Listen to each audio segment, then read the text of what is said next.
अगर आप अपने जीवन में भागना चाहते हैं तो आपको इंतजार करना होगा। Those who run are those that wait. Waiting एक आर्ट है, वेटिंग एक सीक्रेट है प्रभु यीशु के राज्य का। रहस्य ये है कि इस कला को, ये आर्ट को, जो वेटिंग है, जो प्रभु की बाट जोना है, जब हम उसका इंतज़ार करते हैं, उसको सीख करते हैं, उसको ढूंढते हैं, तब हम अपने जीवन में रफ्तार को देखते हैं, तब हम दौड़ते हैं अपने जीवन में, तब हम अपने जीवन में ग्लोरी को देखते हैं। प्रभु यीशु सबसे एक समान प्यार करते हैं, लेकिन ये नेसेसरी नहीं है कि सब एक समान प्रभु यीशु के निकट हों। वो रिलेशनशिप, जो क्लोजनेस है, सबकी एक समान नहीं होती है।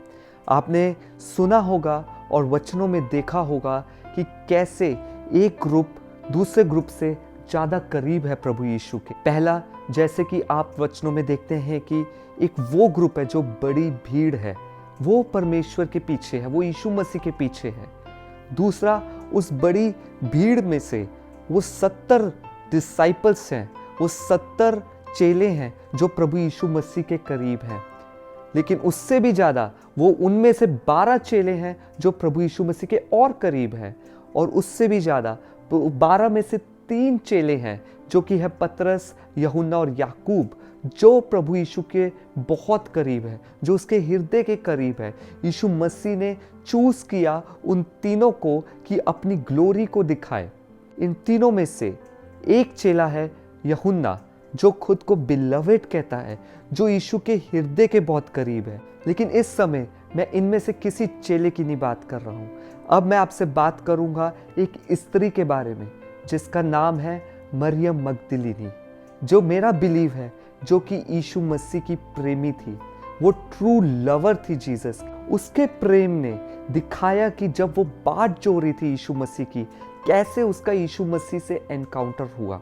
ये कहकर वे पीछे मुड़ी और यीशु को खड़े देखा, पर ना पहचाना कि वे यीशु है। यीशु ने उससे कहा, हे नारी, तू क्यों रोती है? किसको ढूंढती है? उसने माली समझकर उससे कहा, हे महाराज, यदि तूने उसे उठा लिया है तो मुझे बता कि उसे कहाँ रखा है, और मैं उसे ले जाऊंगी। यहाँ पे जब प्रभु यीशु मसीह को क्रूस पे चढ़ाया गया और उसके बाद वो एक कब्र में डाला गया प्रभु यीशु मसीह को, और वो तीसरे दिन मुर्दों में से जी उठे, उस सुबह क्या हुआ कि मरियम मगदलिनी दौड़ के उस कब्र पे गई। वो उस कब्र पे गई, उसने कब्र के पत्थर को हटा हुआ पाया। वो 2 चेलों के पास दौड़ के गई जो थे पतरस और यूहन्ना। उन भाइयों को उसने कहा कि वो वहाँ पे नहीं है। वो चेले उस कब्र पे दौड़ के गए और उन चेलों ने भी यीशु मसीह को वहाँ पे नहीं पाया।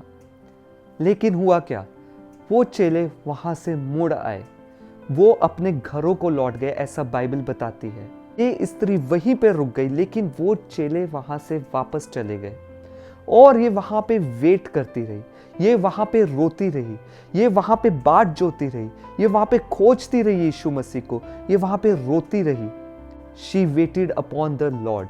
वेटिंग अपॉन द लॉर्ड का सिंपली ये मतलब है कि प्रभु यीशु मसीह को ऐसा आदर करना, ऐसा ऑनर करना कि जब तक वो आपसे बात ना करे, जब तक वो आपको कुछ दिखाए ना, आप तब तक हटे ना वहाँ से, वहाँ पे उसका इंतज़ार करें और उसकी इंस्ट्रक्शन का वेट करें। अब चेले यीशु मसीह के बहुत करीब थे, वो उस कब्र पे आए तो, लेकिन उन्होंने कुछ नहीं देखा और वो वहाँ से चले गए।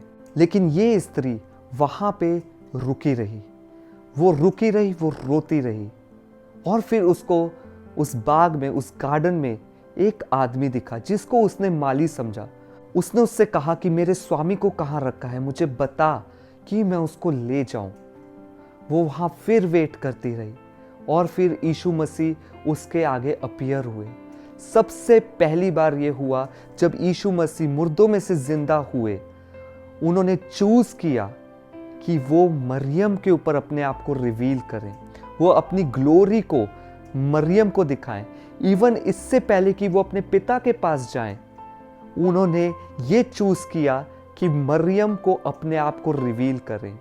मरियम को उसका रिवॉर्ड मिला, उसको वेट करने का रिवॉर्ड मिला, और ये सच्चे प्रेमी की निशानी है। सच्चा प्रेमी हमेशा प्रभु यीशु मसीह को खोजता है और इंतजार करता है। प्रभु यीशु मसीह ने उसको चूज किया कि वो जाके उसके जी उठने का सुसमाचार बताए। सबसे पहला इंसान जो कि है मरियम मैगदलिनी।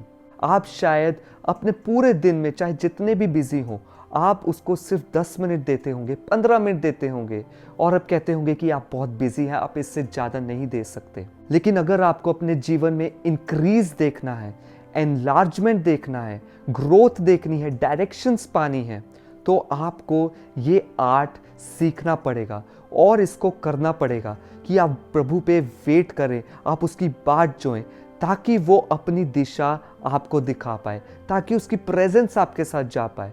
मरियम यीशु मसीह को अपनी जान से ज़्यादा खोज रही थी, ऐसा प्यार कर रही थी कि उसने अपनी जान की परवाह भी नहीं की। उसके पास डेफिनेटली और भी काम होंगे, उसके पास डेफिनेटली और भी बहुत सी इंपॉर्टेंट चीज़ें होंगी करने को, लेकिन उसने टू सीक लॉर्ड, उसने प्रभु को खोजना सबसे ज़्यादा ज़रूरी समझा। हो सकता है कि आप काफ़ी चीज़ों के पीछे भाग रहे होंगे। आपका बिजनेस हो सकता है, आपके फाइनेंस हो सकता है, आपकी मैरिज हो सकती है, आपकी कोई भी ब्लेसिंग क्यों ना हो सकता है कि आपने उसको अपना ऑब्सेशन बना लिया है। लेकिन प्रभु यीशु मसीह ने ये नहीं कहा था चेलों को कि फॉलो इट मतलब इन चीज़ों का पीछा करो। प्रभु यीशु मसीह ने ये नहीं कहा कि ब्लेसिंग्स का पीछा करो। प्रभु यीशु मसीह ने ये कहा फॉलो मी। आज प्रभु यीशु आपको इस वीडियो के द्वारा यही बताना चाह रहे हैं, ये आपसे बात कर रहे हैं कि उसका पीछा करो, उसके पीछे हो लो, उसकी खोज में जाओ, उसको ऐसा प्यार करो जैसा मरियम मगदलीनी ने किया। और जब आप ऐसा करेंगे, प्रभु यीशु मसीह खुद आप पे अपीयर होंगे, आपको रिवील होंगे, आपको अपनी आवाज़ देंगे, आपकी आंखों में वो अपना दर्शन देंगे, आपसे बात करेंगे, ताकि आपको अपने जीवन में व्यर्थ की मेहनत ना करनी पड़े। जब आपको परमेश्वर की आवाज़ आएगी, जब आप उसकी बाट जो रहे होंगे, जब आपको परमेश्वर का दर्शन आएगा, जब आप उसकी बाट जो रहे होंगे, तो वो आपको दिशा दिखाएगा जहां आपको व्यर्थ की मेहनत नहीं करनी पड़ेगी, जहां आपकी एक्चुअल ग्रोथ और प्रॉस्पेरिटी है, जहां वो आशीष देता है जिसमें वो दुख नहीं मिलाता है। यीशु मसीह हम सबको एक समान प्यार करते हैं, लेकिन वो हम सबको इक्वली ट्रस्ट नहीं कर सकते। यहाँ पे प्रभु यीशु मसीह ने मरियम को ट्रस्ट किया, अपने अभिषिक्त चेलों को भी ट्रस्ट नहीं किया। उनके कितने क्लोज थे वो चेले, लेकिन प्रभु यीशु मसीह ने उनको ट्रस्ट नहीं किया। उन्होंने मरियम को ट्रस्ट किया कि वो पहला जी उठने का सुसमाचार लेके जाए। क्यों ना हम अपने जीवन को ऐसा बनाए कि हम मरियम मगदलीनी से सीखें कि उसने कैसा प्रेम किया प्रभु यीशु मसीह को, उसने कैसे यीशु मसीह की बाट जोई। और ये कभी घाटे का सौदा नहीं है। हो सकता है अगर कोई और मरियम की जगह होता, वो ये सोचता कि मैं वहाँ खड़ा क्या करूँ, मैं इससे अच्छा कोई और काम कर लूँ, कोई बात तो बन नहीं रही है। लेकिन मरियम मगदलीनी ने चूज़ किया ये पोर्शन कि चाहे कुछ हो या ना हो, मुझे मेरा स्वामी चाहिए। क्या आज आप ऐसा डिसीजन ले सकते हैं? क्या आप उसकी ऐसी बात जोड़ सकते हैं? क्योंकि यीशु मसीह की यही इच्छा है। उसको अच्छा लगता है जो उसकी बात जोड़ता है, जो उसको खोजता है, जो उससे ऐसा प्रेम करता है। और यीशु मसीह फिर उस पर ट्रस्ट करते हैं, और जब ट्रस्ट करते हैं तो ऐसे गहरे गहरे भेद उस पर प्रकट करते हैं जो किसी और पे नहीं किए जाते।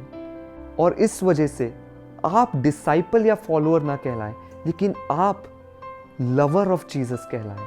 मेरी ये प्रार्थना है आपके लिए कि खुदा आपको अपनी भूख और प्यास से भरे, और वो प्रेम से भरे कि जो प्रेम आपके अंदर यीशु मसीह के लिए होना चाहिए, जो सारी संसार की अभिलाषाओं को फीका कर देता है, वो प्रेम से आप यीशु मसीह को प्रेम करें।